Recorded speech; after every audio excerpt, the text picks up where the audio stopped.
बिस्मिल्लाहिर्रहमानिर्रहीम। आज का जो हमारा टॉपिक है वो भी मोस्ट इम्पॉर्टेंट टॉपिक के ऊपर हमारा जो लेक्चर है आज का वो मोस्ट इम्पॉर्टेंट टॉपिक पे है और हमारे उस टॉपिक का नाम है फर्मेंटेशन। फर्मेंटेशन का जो हमारा टॉपिक है ये बहुत ज्यादा इम्पोर्टेंट है समझने के हवाले से। तो आइए देखते हैं फर्मेंटेशन क्या है। फर्मेंटेशन है लाइफ विदाउट ऑक्सीजन। ऑक्सीजन के बगैर लाइफ को हम कहते हैं। जिधर जो लाइफ होती है वो विदाउट ऑक्सीजन जो है वो हो रही होती है, एग्जिस्ट कर रही होती है, उधर फर्मेंटेशन के प्रोसेस जो है वो हो रहे होते हैं। एवोल्यूशन हिस्ट्री क्या है फर्मेंटेशन की वो हम देखते हैं। हमारे पास जो है वो टू व्यूज है जो कि बताते हैं ओरिजिन ऑफ फर्मेंटेशन के फर्मेंटेशन का जो है वो ओरिजिन क्या था। तो फर्स्ट वन हमारा जो फैक्टर आता है एवोल्यूशन के हवाले से, जो व्यू है हमारा पहला वो क्या है कि it is an evolutionary bypass. Fermentation का जो प्रोसेस है ये एवोल्यूशनरी बाईपास है। Some organisms use to glycolysis functioning under anaerobic condition. Anaerobic conditions आपको पहले भी पता है, ऐसी कंडीशन जहां पे जो प्रोसेस हो रहे होते हैं विदाउट ऑक्सीजन हो रहे होते हैं, ऑक्सीजन के बगैर। एनारोबिक कंडीशन के अंदर ऑर्गेनिज्म जो है वो ग्लाइकोलाइसिस यूज करते हैं अपने जो बॉडी के फंक्शंस हैं उनको जो है वो बहुत अच्छी तरह से परफॉर्म कर सके। उसके लिए वो ग्लाइकोलाइसिस के प्रोसेस के थ्रू एनर्जी लेते हैं बाय एटीपी। सेकंड व्यू क्या है, it is a biochemical remnant. ये बायोकेमिकल जो है वो रेमनेंट है। It has evolved very early in the history of life. ये लाइफ की हिस्ट्री जो है स्टार्ट होने से बहुत देर पहले ही ये इवॉल्व हो गई थी fermentation when earth contain no oxygen. जब अर्थ के ऊपर ऑक्सीजन जो है वो प्लेंटी जो है वो जब ऑक्सीजन अर्थ के ऊपर जो है वो बहुत ज्यादा क्वांटिटी में प्रेजेंट नहीं थी। ठीक है, उसके बाद अब ये दो व्यूज के बारे में क्या कहा जाता है कि ये स्ट्रॉन्ग एविडेंस है और प्रेजेंट ये स्ट्रॉन्ग एविडेंस बहुत ज्यादा जो है वो प्रेजेंट है which shows that the common descent of organism from primitive cell के जो कॉमन ऑफ डिसेंट है ऑर्गेनिज्म के वो प्रिमिटिव सेल से ही इवॉल्व हुए हैं। जो न्यू मॉडर्न ऑर्गेनिजम्स भी है ना तो वो भी प्रिमिटिव सेल से ही इवॉल्व हुए हैं। In these cell glycolysis and fermentation first appeared and still exist. उनके सेल्स के अंदर फर्मेंटेशन और ग्लाइकोलाइसिस के प्रोसेस जो है जैसे प्रिमिटिव ऑर्गेनिज्म में प्रेजेंट होते थे, मौजूदा जो ऑर्गेनिज्म है हायर एनिमल्स है उनके अंदर भी फर्मेंटेशन और ग्लाइकोलाइसिस के प्रोसेस जो है वो एग्जिस्ट करते हैं जैसे कि पहले थे।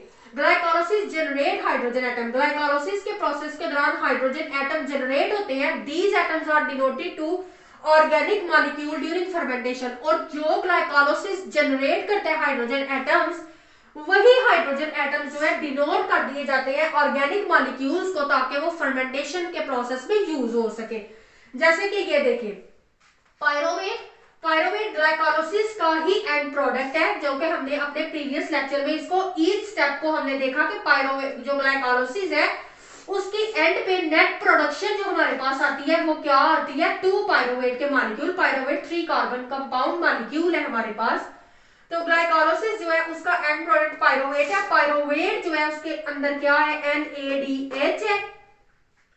ठीक है, वो रिड्यूस करते हैं कंपाउंड को किस फॉर्म में, NAD पॉजिटिव। वो एक अपना H जो है उसकी रिडक्शन कर देते हैं, उसको रिड्यूस कर देते हैं और वही हाइड्रोजन एटम ऑर्गेनिक मॉलिक्यूल को दिया जाता है ताकि वो फर्मेंटेशन के प्रोसेस में यूज हो सके।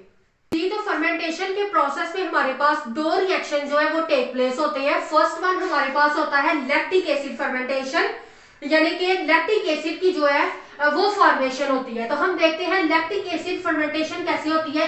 NADH reduce to pyruvate. NADH जो है रिड्यूस होता है पायरोवेट के पास चला जाता है to form lactic acid, lactic acid बनाने के लिए। This reaction occur in animal cell in the absence of O2। और ये ऑक्सीजन की गैर मौजूदगी में एनिमल सेल के अंदर ये रिएक्शन परफॉर्म हो रहे होते हैं। ये हमारे पास 3 कार्बन वाला पायरोवेट है। पायरोवेट से CO2 कार्बन डाइऑक्साइड रिलीज हो गई है और हमारे पास एसिटाल्डिहाइड जो है वो आ गया है। ये आगे नेक्स्ट हमारे पास क्या है, NADH 2 NADH, यानी NADH के 2 मॉलिक्यूल है जो कि क्या हो गए हैं, रिड्यूस हो गए हैं। रिड्यूस होके उन्होंने क्या हुआ है, इधर रिडक्शन हुई है हमारे पास। ठीक है, ये NADH जो है वो NAD पॉजिटिव में चेंज हो गया। तो इधर हमारे पास क्या हुई है, इधर हमारे पास रिडक्शन हुई है और हमारे पास क्या आ गया, HCCH3HOH, हमारे पास ये एथानल आ गया। ठीक है, ये हमारे पास अल्कोहलिक फर्मेंटेशन हुई है। ठीक है, अब हमारे पास है नेक्स्ट, हमारे पास है लैक्टिक एसिड फर्मेंटेशन। वो कैसे होती है, 3 कार्बन कंपाउंड वाला ये हमारे पास पायरोवेट है। अब पायरोवेट ने क्या किया है, 2 NADH के मॉलिक्यूल है वो फिर रिडक्शन हुई है 2 NAD और हमारे पास लैक्टिक एसिड की फॉर्मेशन जो है वो हो गई है, यानी कि NADH रिड्यूस हुआ है to pyruvate to form lactic acid. तो इस तरह ये हमारे पास जो है वो लैक्टिक एसिड बन गया। ये 2 NADH जो H जो है रिड्यूस हुए हैं, वो एक H इधर और एक H जो है वो इधर आके लग गया। तो ये हमारे पास क्या है, लैक्टेट भी हम इसको कहते हैं और लैक्टिक एसिड भी कहते हैं। तो ये हमारे पास है लैक्टिक एसिड फर्मेंटेशन। इसके 2 प्रोसेस जो है वो होते हैं, first one lactic acid fermentation है, नेक्स्ट आगे हम अल्कोहलिक फर्मेंटेशन जो है अब वो देखते हैं।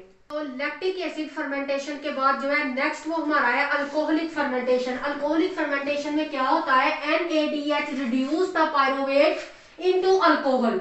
ठीक है, it take place in fungi and bacteria. ये बैक्टीरिया और फंजाई में जो है ये अल्कोहलिक फर्मेंटेशन प्रोसेस हो रहे होते हैं। The glucose is not completely degraded during fermentation. Fermentation के प्रोसेस के दौरान ग्लूकोज कंप्लीटली डिग्रेड नहीं होता। उसके बाद है कि ओनली 2 मॉलिक्यूल ऑफ ATP हमें पता है कि जनरेट होते हैं ग्लाइकोलाइसिस के प्रोसेस के दौरान।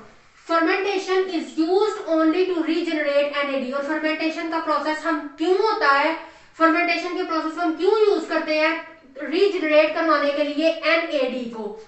2 type of organism carry out fermentation. 2 type के ऑर्गेनिज्म होते हैं जो फर्मेंटेशन को कैरी आउट करते हैं। फर्स्ट वन ऑब्लिगेटिव एनारोबिक और ऑर्गेनिज्म और second one facultative anaerobic organism.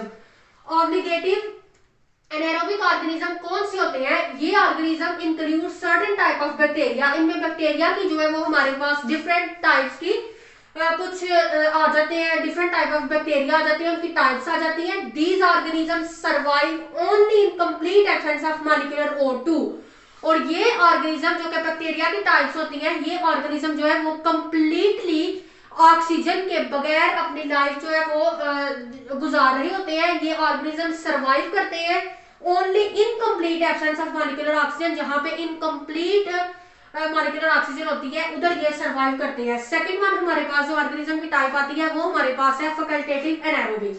Facultative anaerobic organism और tissues include certain bacteria, yeast और सेल्स। इनमें होती है, ये क्या करते हैं, ferment nutrients in absence of O2। ये O2 की एब्सेंस में क्या करते हैं, फर्मेंट करते हैं न्यूट्रिएंट्स को। It also generate some ATP। ये ATP को भी जनरेट कर देते हैं। Also provide NAD for glycolysis. और ग्लाइकोलाइसिस के प्रोसेस के लिए ये NAD भी प्रोवाइड करते हैं। उसके बाद है carry out more efficient energy harvesting in presence of O2।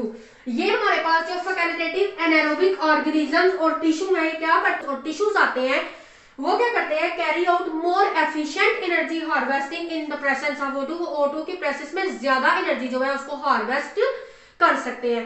तो ये हमारा आज का लेक्चर था फर्मेंटेशन के ऊपर, जिसमें हमने देखा कि फर्मेंटेशन क्या होती है। फर्मेंटेशन भी पढ़ी हमने, फर्मेंटेशन की 2 मेजर, अल्कोहलिक फर्मेंटेशन और सेकंड वन हमने लैक्टिक एसिड फर्मेंटेशन पढ़ी। उसके बाद हमने उसकी एवोल्यूशनरी हिस्ट्री के बारे में पढ़ा कि फर्मेंटेशन जो है क्या व्यूज है उसकी एवोल्यूशनरी हिस्ट्री के अबाउट। तो ये हमारा आज का लेक्चर था। अगर आपको इस लेक्चर में किसी भी किस्म की कंफ्यूजन है या आपका कोई क्वेश्चन है तो आप मुझे कमेंट बॉक्स में मैसेज करें।